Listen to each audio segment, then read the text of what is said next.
માવઠાની આગાહીને લઈ રાજકોટ યાર્ડ સત્તાધીશો થયા એલર્ટ। એક સપ્તાહ સુધી ટોકન સિસ્ટમ કરી અમલી। ખેડૂતોના ઘઉં, લસણ, જીરું અને ચણાનો પાક શેડમાં જ ઉતારવાનો નિર્ણય। અમદાવાદના ચંડોળાના માફિયા લલ્લા બિહારીને આજે ક્રાઇમ બ્રાન્ચ કોર્ટમાં કરશે રજૂ। બપોરે 1 વાગ્યે કોર્ટ સમક્ષ રજૂ કરી મેળવશે રિમાન્ડ। અનેક કાળા ચિઠ્ઠાઓનો થશે પર્દાફાશ।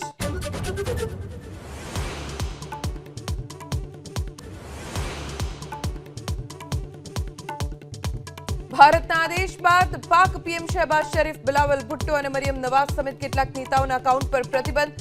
બાબર આઝમ, આફ્રીદી સહિતના ક્રિકેટરના એકાઉન્ટ બંધ। માવઠાની આગાહીને લઈ રાજકોટ યાર્ડ સત્તાધીશો થયા એલર્ટ। એક સપ્તાહ સુધી ટોકન સિસ્ટમ કરી અમલી। ખેડૂતોના ઘઉં, લસણ, જીરું અને ચણાનો પાક શેડમાં જ ઉતારવાનો નિર્ણય।